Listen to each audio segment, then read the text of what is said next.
Good afternoon, and welcome to today's ceremony in honor of Ashton B. Carter, Deputy Secretary of Defense.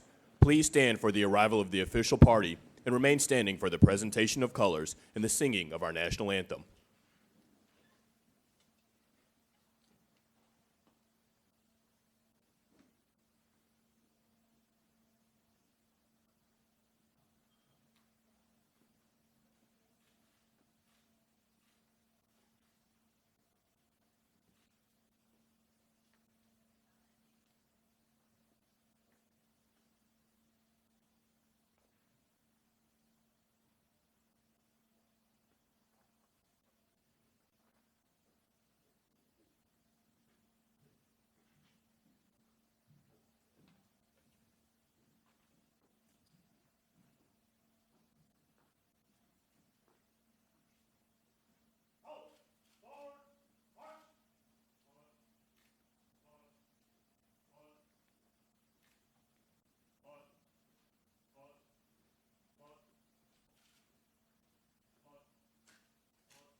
Please be seated. Ladies and gentlemen, General Martin Dempsey, the 18th Chairman of the Joint Chiefs of Staff.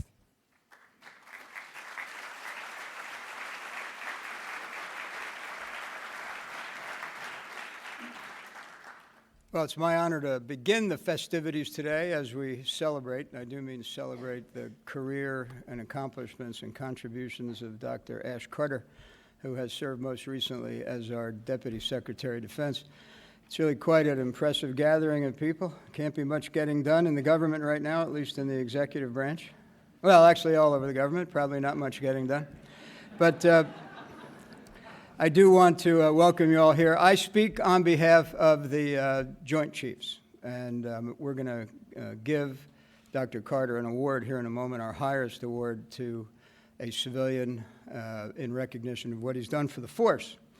And of course, the Joint Chiefs are seated right there in a row. They're very behaved right now, not always that way, but I do want to make mention of the fact that to you, Dr. Carter, that your impact on us as a group and individually has been absolutely remarkable.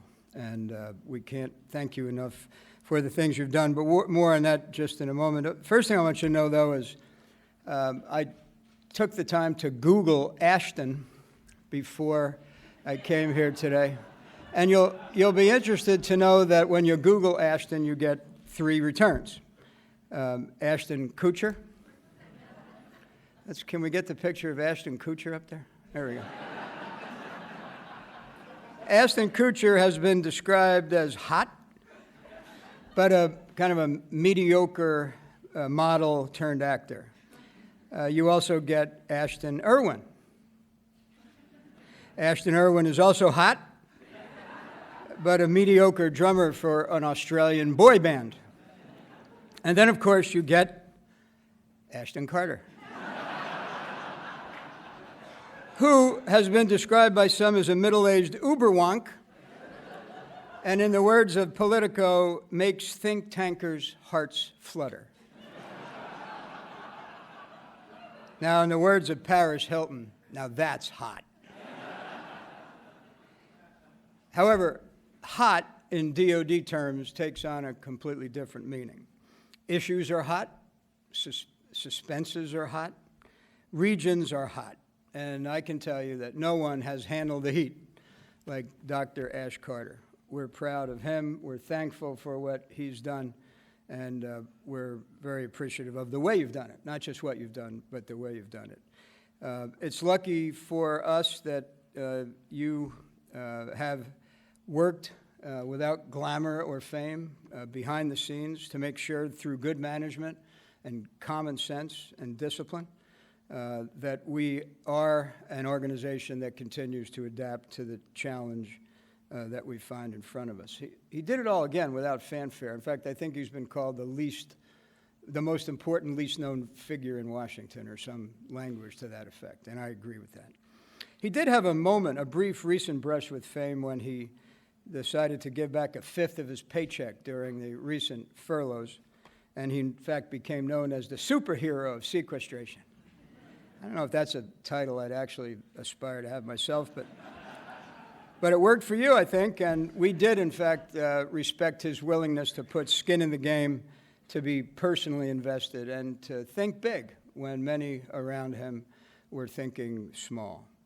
So you see that picture right there of him being piped over the side by a great group of sailors in a recent trip, and farewells are always a sign of how much we value leadership, service, and big decision-making. And in that context, Dr. Carter, it's my great pleasure on behalf of the Joint Chiefs to present you with the Joint Distinguished Civilian Service Award.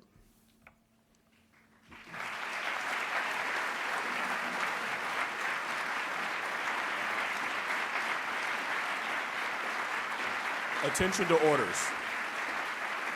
The citation to accompany the award of the Chairman of the Joint Chiefs of Staff Joint Distinguished Civilian Service Award to Dr. Ashton B. Carter.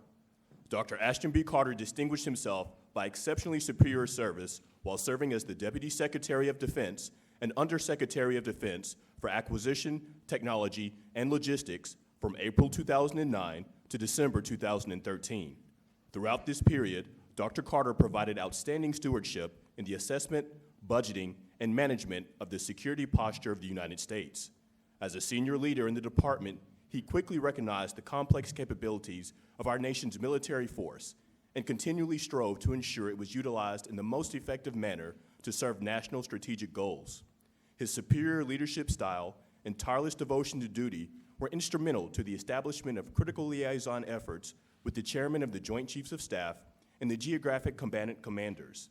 Through an intense period of international crisis, he served as a staunch advocate of the appropriate manning, equipping, and employment of our military force for all efforts, from conflict resolution to humanitarian relief, ever exhibiting an extremely conscientious and most respectful view of the daily sacrifices of our men and women in uniform. The singularly distinctive accomplishments of Dr. Carter reflect great credit upon himself, the Department of Defense, and the nation.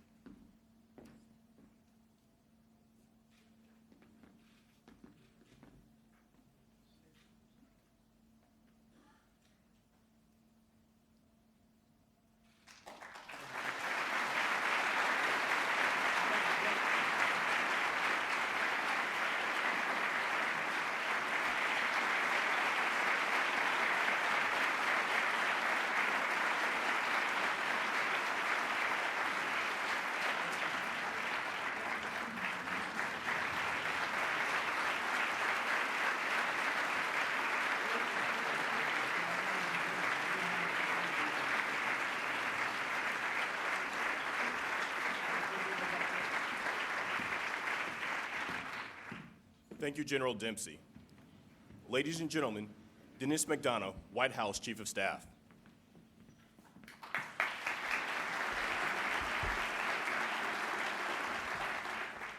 Mr. Secretary, Mr. Chairman, Ash, Steph, Dr. Perry, all my friends and colleagues, it's so good to see everybody. It's really good to be here. I think you all know as well as I do that Ash's service in this Department of Defense started many, many years ago, including for many presidents and many secretaries of defense.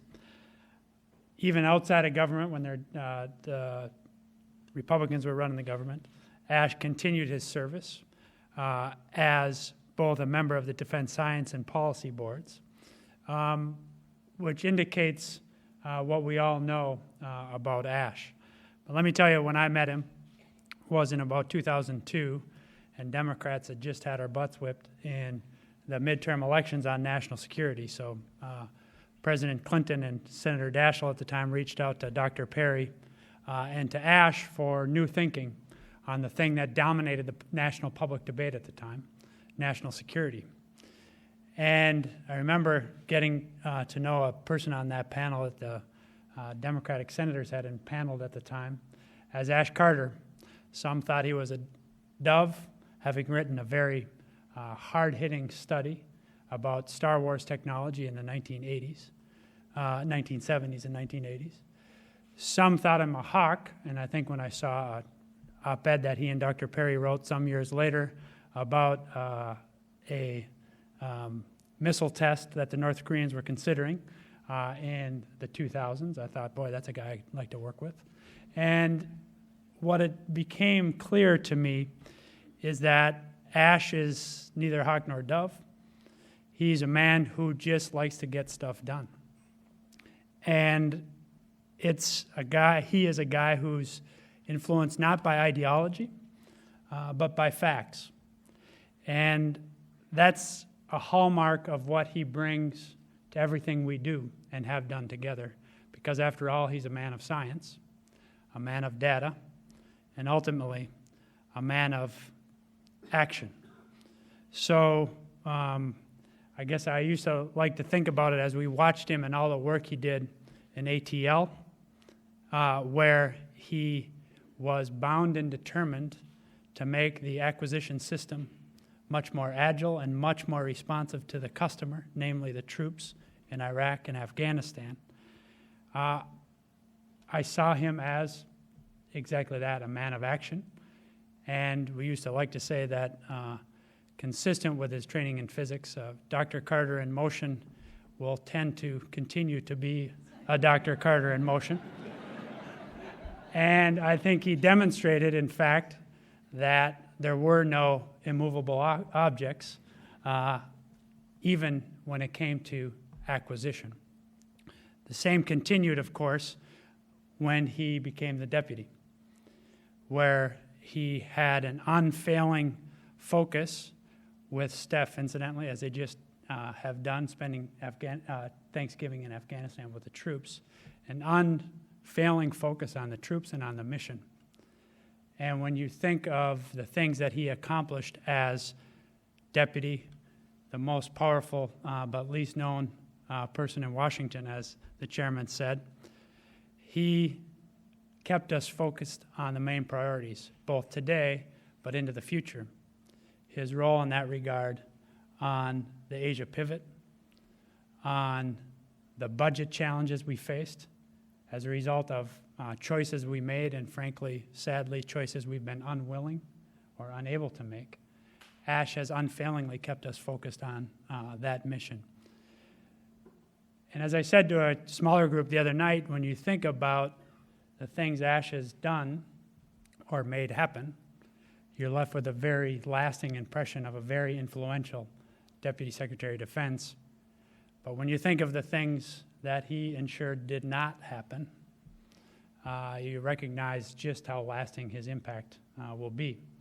As we've struggled with budgets, as we've struggled with sequester, as we've made that skimmer, as he calls it, a reality, we know that we'll all, long after he and Steph go to New Zealand and continue their private life, continue to benefit from his unfailing focus on mission, on facts, not on ideology, but on what works.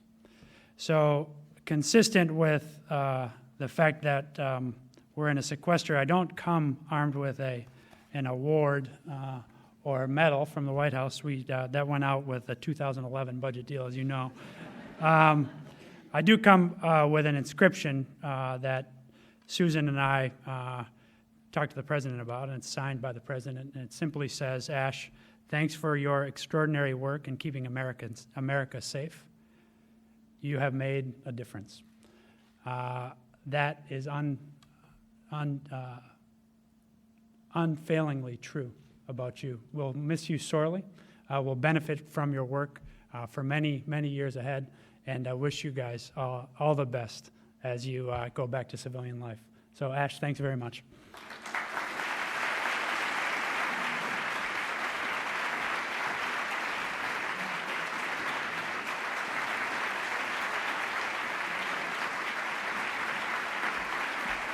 Thank you, Mr. McDonough. Ladies and gentlemen, Jeremy Bash, former Chief of Staff to the 23rd Secretary of Defense.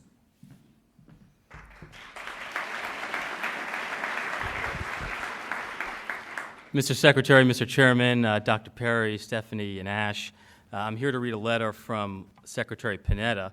But first, I just wanted to relay a couple quick stories. One is a couple weeks after we got to the Pentagon, your predecessor, Bill Lynn, and I were talking. We were on the telephone when all of a sudden the building started to shake. It was an earthquake. And Bill said to me, we finally got the Pentagon to move. And Ash, as Dennis referenced, you also got the Pentagon to move in the fine way that you handled the role as Deputy Secretary under Secretary Panetta. Now, Secretary Panetta wanted to write you a letter saying that you think you're a tough guy because you fly around in helicopters, you got these pictures on the wall of you with the troops. You're really a physics nerd with a very small dog. Have you seen the dog? It's a hypoallergenic cotton ball of a dog. Here's the letter from Secretary Panetta. Ash, I want to express again my deepest thanks for your extraordinary service to our nation. You stepped up and helped run the Pentagon at a time of great challenge. I couldn't have done my job as Secretary without you. You are the real deal, a brilliant and compassionate patriot who brings as much heart to the cause of running the DoD as you do to the bedside of a wounded service member. I will always remember the way we started each day together, reviewing the department's priorities. I sought your counsel on how to make our military stronger, fairer, and more effective. You led our efforts to implement the most significant reprioritization of defense spending in a generation. You strengthened our relationships with the men and women who bravely wear the uniform of our country. I will forever cherish the memory of our partnership and our service together. God bless you for your great service. We're safer because of you. Now take some time, get the hell out of Washington, and enjoy Stephanie and your great family. Bravo, Barks, congratulations too. Sincerely, Leon E. Panetta.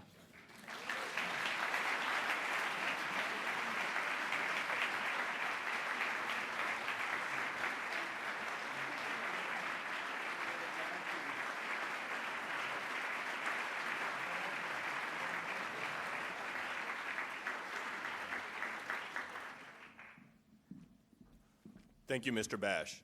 Ladies and gentlemen, the Honorable Chuck Hagel, the 24th Secretary of Defense. Thank you. Thank you. Thank you. Jeremy, Dennis, thank you. Each, please thank the President. I know he is well represented here today. I know what President Obama thinks about this very unique individual that we're honoring today. I know how much he respects you, Ash, and what he thinks of you personally. So to the President, to his team, many, as I noted, are here. Thank you for what you continue to do for our country and being here to help us recognize a pretty special individual in Ash Carter.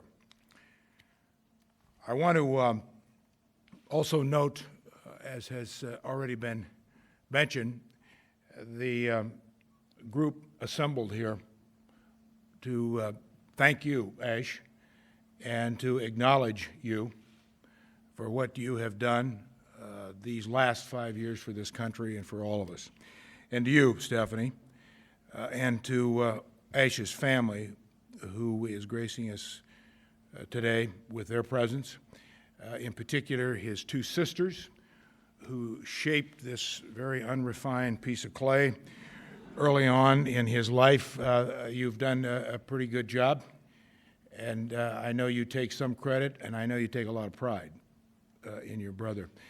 To your son, Will, who is here, I know how proud you are of your father, Will, as we all are, and the rest of the Carter clan. We're very happy you're here. We're not happy you're here to celebrate Ash's going away party, but we're happy you're here to celebrate this person who you all know better than anyone, and hear from many, many people what he's meant to this country and to this institution and everyone assembled here today. All of us here today have benefited from Ash's hard work, from his friendship, from his inspiration, from his leadership. No one in this room understands more than each of you sitting here, cumulatively and individually, what Ash has done for this country, and will continue to do in many ways. Much has been said about Ash Carter's distinguished public service. This is a pretty unique career. His career in public service is a model for all who aspire to real and effective public service. And it has already been noted, he's been an essential part of the senior DOD leadership for 5 years, this second tour that he's had in this building. And we all recognize he'll be a loss. He'll be a great loss to our institution, to our men and women, to all of us. He'll be a loss to me. Teddy Roosevelt's famous description, Ash, of the man in the arena, and you are much familiar with that description, is a phrase, as many of you know, from a speech that Roosevelt gave in 1910. I'd like to read a passage from that speech. That speech was entitled Citizenship in a Republic. President Roosevelt said, "The citizen must have high ideals, and yet he must be able to achieve them in practical fashion. The impractical visionary is far less often the guide and precursor than he is the embittered foe of the real reformer, of the man who does in some shape, in practical fashion, give effect to the hopes and desires of those who strive for better things for all people." Ash Carter's years at the Pentagon represent those words. Ladies and gentlemen, throughout his career, Ash Carter has shown time and again that he can translate his high ideals into better, more efficient, more effective ways of doing business for our department and for our people, for our country. And in the course of those efforts, he's made a better world for our men and women who serve in uniform and men and women in this country and around the world. He is a reformer in every sense of the word, a practical visionary in every sense of the words. The men and women of the department have had no better friend and will have no better friend than Ash Carter. There will be citations proclaimed not just throughout the day, but over the next few weeks, and awards given to Ash Carter, recognizing his many professional accomplishments. And that is how it should be. But I'd like also to share some thoughts about Ash Carter, the person, not just the professional. Like most of you here today, in fact, every one of you, each of us here today, I've known Ash Carter for many years. And like all of you here, I've always admired his remarkable abilities, his capacity, his commitment, and his professional range. But as I've worked very closely with him, Ash Carter, as the Deputy Secretary, as my partner my real partner here at the Pentagon these past 9 months, I've observed him as a person first. As always, he's gracious, thoughtful, humble, willing to help others, give advice, fit in where he needs to fit in, unassuming, and he's decent. He's been a real partner. He's a real human being. These virtues and values are not always compatible with perceived success, especially in this town. Growing up, my mother and father would often say about an individual, he's a good man. I never fully appreciated the meaning of those words until later in my life when I began to distinguish the difference between a good man and just a man. I've come to believe that my parents, in their typical greatest generation, understated way, no superlatives, no hype, were paying the highest compliment to a person, the highest compliment that they could possibly pay, when they would say, he's a good man. Ash, you're a good man. Ash, I know that you and Stephanie are looking forward to your visit to New Zealand. Maybe Stephanie more than you. This is a visit that's been well earned and much deserved for the time that you have spent serving this country and the people in this institution. But know that all of us will miss you. We will miss you greatly.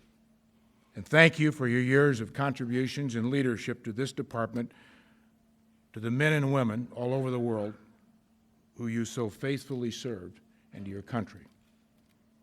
Ash, I will miss you. Ash, please join me for an award presentation. Thank you.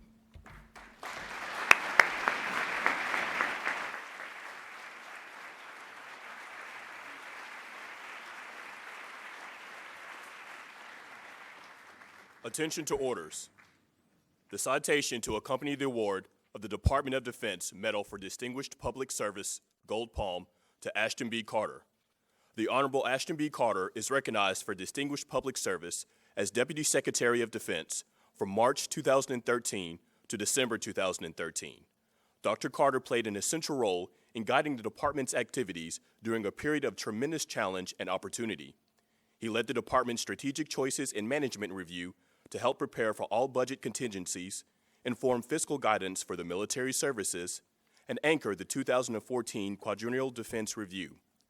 Dr. Carter deftly managed the department's response to sequestration and the government shutdown, and oversaw its security review in the wake of the Washington Navy Yard shooting. He focused the department's attention on the war in Afghanistan to ensure that U.S. troops received necessary resources while enabling the transition of security responsibility to Afghan forces.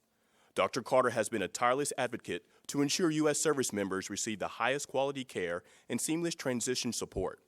Dr. Carter championed the Defense Trade and Technology Initiative with India, a key component of U.S. bilateral relations and rebalance to the Asia-Pacific region.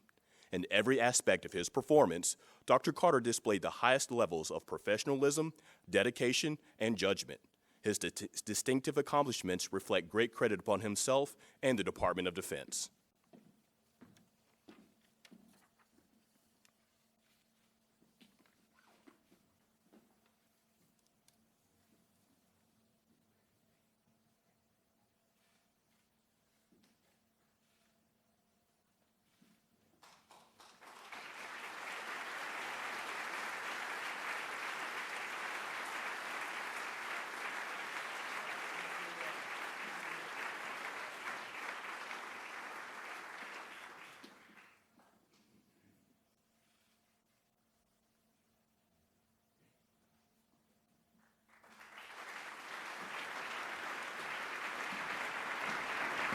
Thank you, Secretary Hagel.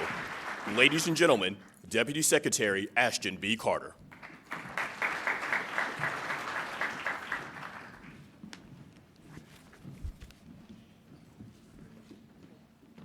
Mr. Secretary, Chairman, members of the administration, White House present here, thank you. And Dennis, all of you, thank you for your kind and generous words. And distinguished guests, many of them, Secretary Perry, Senator Lugar, many others, friends, family, thank you. Thank you all for being here today. I'd especially like to acknowledge the members of Congress, past and present, who are here today, and thank them for their patriotism and for their bipartisan support of our men and women in uniform. It's been the greatest privilege of my life to serve President Obama, first as Undersecretary of Defense for Acquisition Technology and Logistics, and then as Deputy Secretary of Defense. During this time, I've also had the honor to serve 3 magnificent Secretaries of Defense, Secretaries Gates, Panetta, and Hagel, making a total of 11 in the course of my career. From Bob Gates, I learned that the troops come before Washington, D.C., and never to swear in public. From Leon Panetta, I learned certainly not that, but that we had one dog to deliver to protect this country and give our children a better life.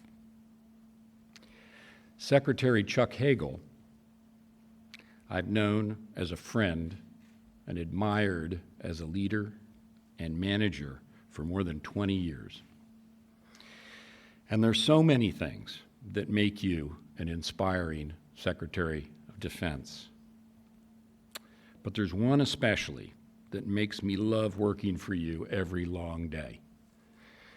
And that is that beneath that gruff exterior, there lies a tender heart for the men and women under your care and command.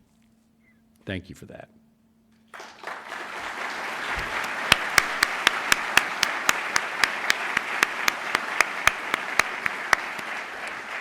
Mr. Secretary, your strong and steady leadership of this department during these difficult times is deeply appreciated by all of us who serve you. I'm confident that with your and the President's guidance, we will find a way to meet the daunting challenges, but also the bright opportunities ahead for this nation's defense. Chairman Dempsey, Marty, we came into our current jobs at the same time, more than 2 years ago. We talked while we waited for Senate confirmation about what needed to be done and what we wanted to accomplish and how we wanted to conduct ourselves. Steph and I felt an immediate closeness to you and Deanie. I was amazed by your strategic brilliance and by the clean, crisp way you summed up a thought. Since then, it's all come to pass the way we hoped. To put strategy before budget, to refocus on new opportunities like the Asia Pacific and new threats like cyber, to challenge the way the department did things at our morning meetings with CEOs from the private sector. When it came to do something new and different, I was never in doubt that you were with me, and usually ahead of me. The Vice, Sandy. There's no more important relationship in the day-to-day running of the Department of Defense than the relationship between the Deputy Secretary and the Vice Chairman. Here, I've been blessed to have a gifted partner, an officer with a mind so wide and so deep that it dominates an astonishing range of issues. In addition to total mastery of the matters before us, Sandy has a creative mind that fashions new solutions where vast and talented staffs beneath us somehow have not. So few in the government can do this.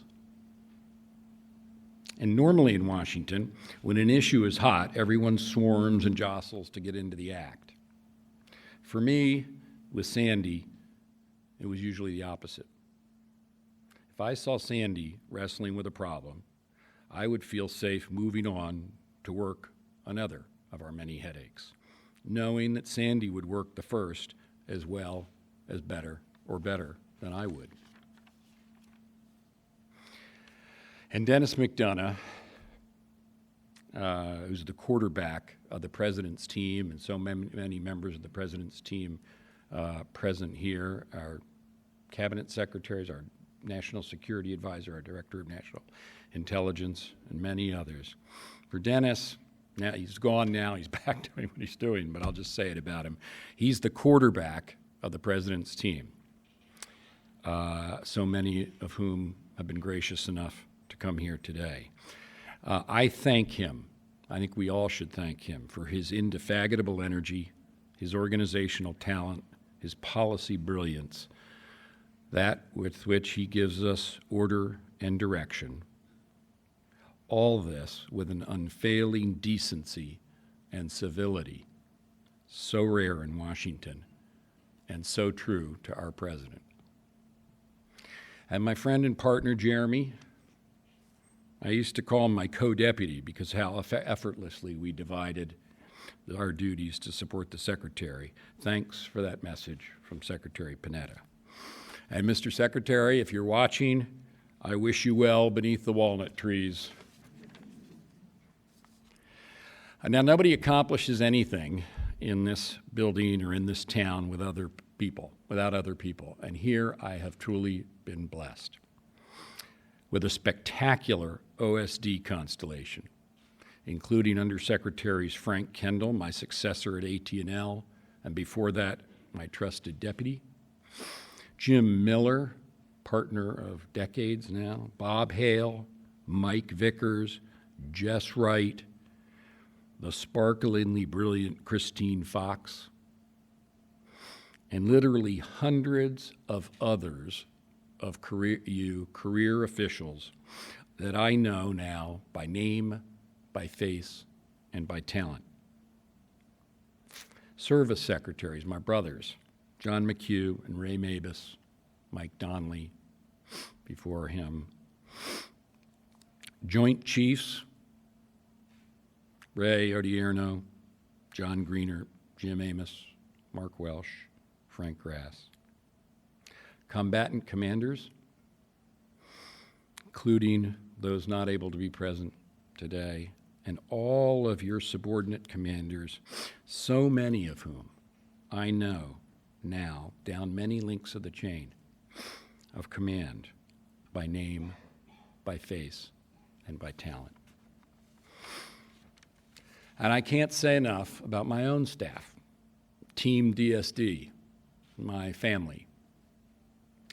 I'll have the opportunity to thank you all later this week, but I need now to mention four of you. First, my incomparable advisor, sidekick, and link to the world, Chief of Staff Wendy Anderson, my omnicompetent senior military assistant, General Eric Smith, my long-standing special assistant, the gifted Jonathan Lockman, and the organizer of my life, confidential assistant Julie Park, and her daughter, Emma. Last, my home family, Will, Ava, and my perfect, precious, vivacious wife and partner in life, Stephanie. Steph has been at my side with countless wounded warriors, families of the fallen, and over Thanksgiving, troops at war in Afghanistan. It is they who have been the center of our lives these 5 years and will always be in our hearts. And you see them, all 2.5 million of them, represented here by this honor guard, so magnificent, so proud, so young, our future. And it's to them that I would like to address my remaining remarks. I'd like to describe my hopes for you. I hope, first, that we're given the chance to win in Afghanistan, because winning is truly within our grasp, so that we secure an Afghanistan that will not again be a source of attack on our country and that gives a decent life to its people, and so that America retains its reputation as a country that defeats its foes and keeps its commitments to its friends. More broadly, I hope we continue to learn ever better ways to combat terrorism, because as long as there is human society, there will be the problem of the few against the many, the aberrant and twisted against the decent and tolerant civilized life. And so those charged with security, including the Department of Defense, will always retain this mission. To do it in a democracy, we will need to convince the public that the methods we are using are necessary, lawful, and appropriate, as they have been on every occasion I have witnessed during this administration. But with all this, and more fundamentally, the post-9/11 era is ending.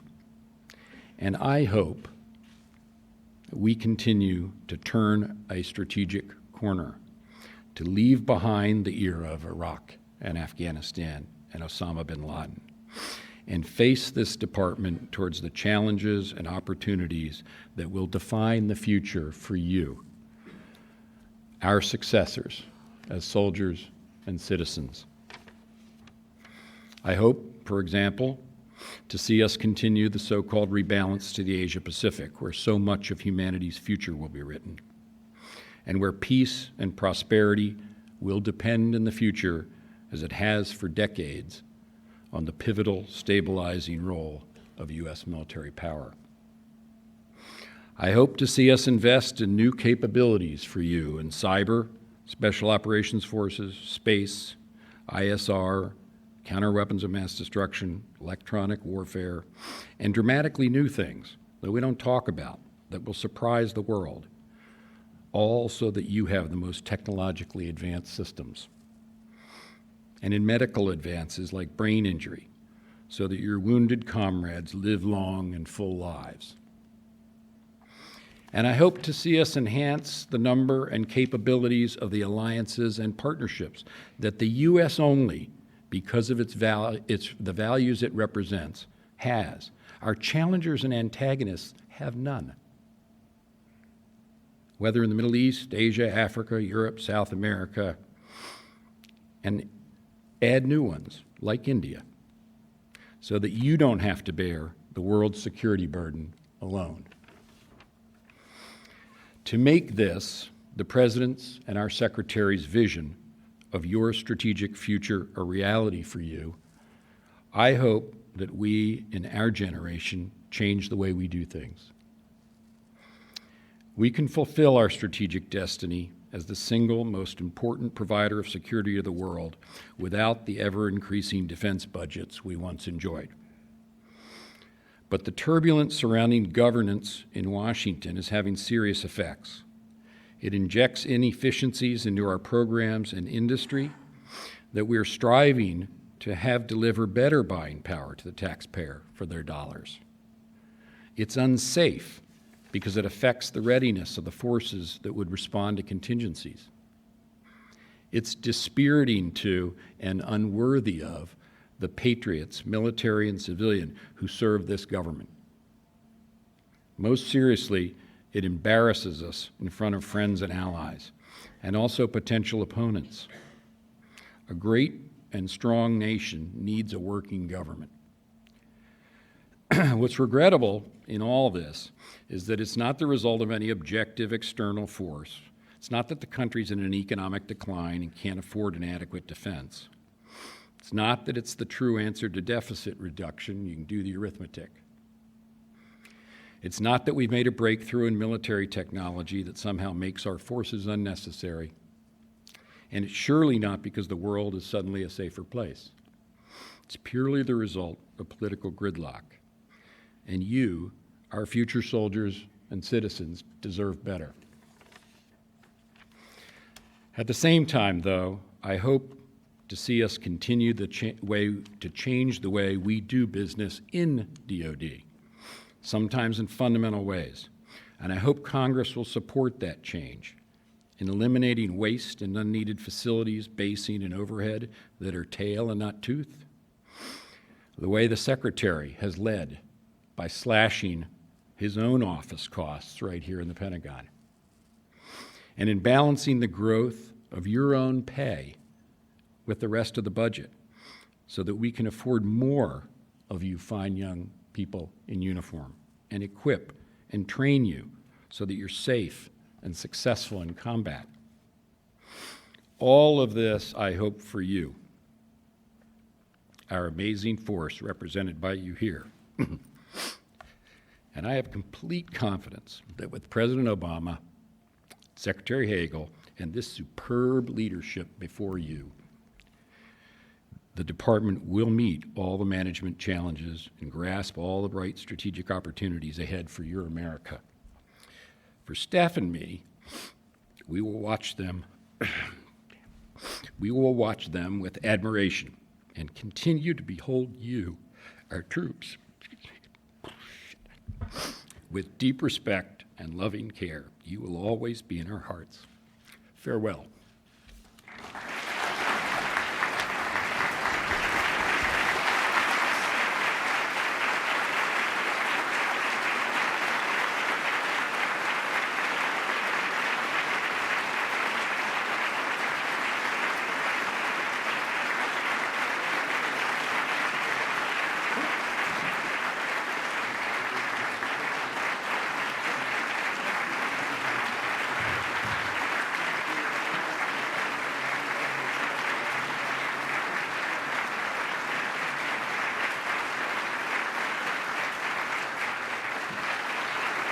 Ladies and gentlemen, Mrs. Stephanie Carter, wife of Deputy Secretary Carter.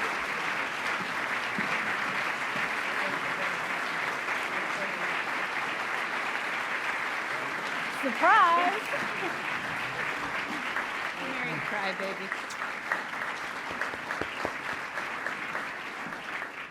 Well, you know, we don't like to do anything plain and simple.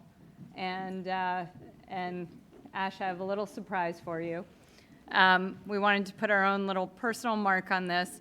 And, you know, this is for those of you who don't know Ash's musical taste, he is a huge Motown fan. And Julie Park was amazing in combing all of our military musical talent to find someone that could execute on this. And no surprise, in our amazing military, we found someone that could. But this is a song that I think of when I think of Ash, and this is a song that I know he thinks of when he thinks about his extended DoD family and friends. So, baby, with that, I will let you enjoy.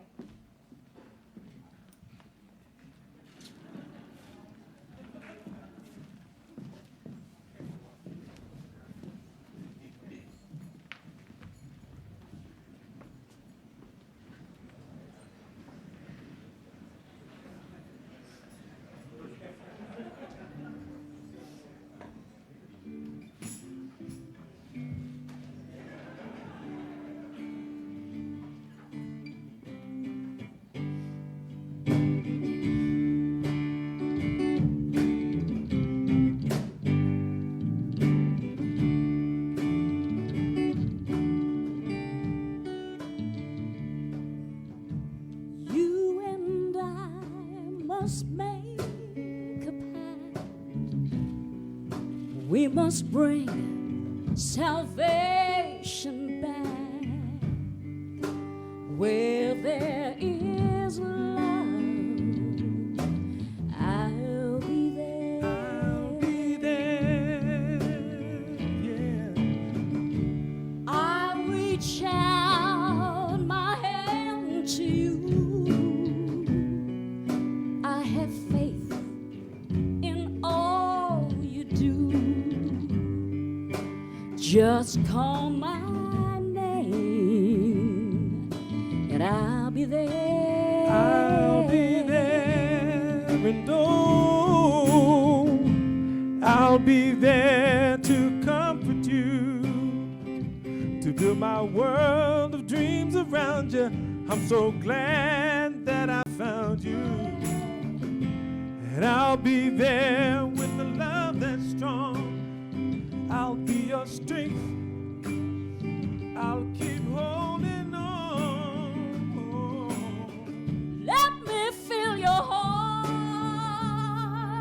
joy and laughter, togetherness, well, it's all I'm after.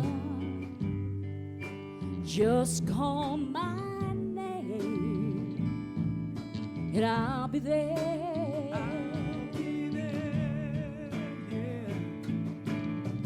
I'll be there to protect you. Yeah, baby. With an unselfish love that respects you.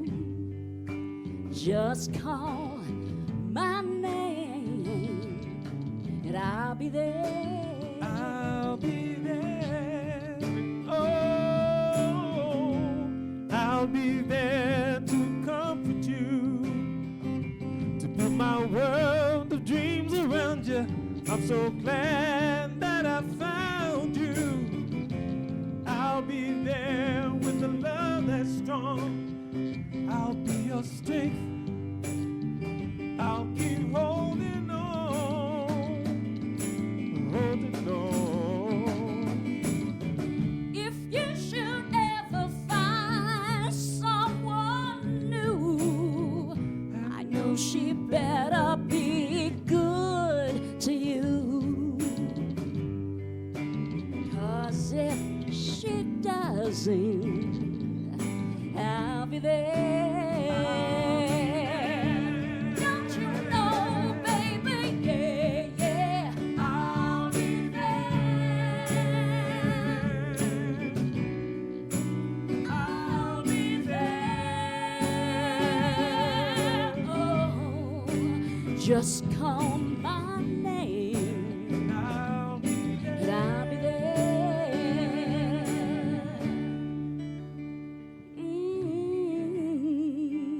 Just call her name and she'll be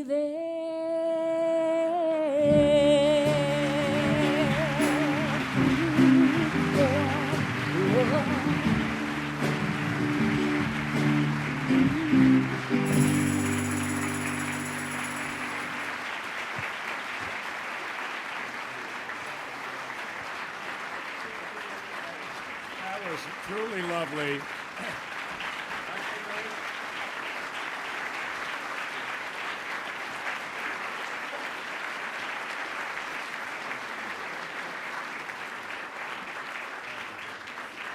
Turns out that was not the song that we thought, but it was a lovely song. I do hope my wife doesn't leave me, but I will be there. But what a lovely song. And thank you so much, and what a magnificent group. Thank you.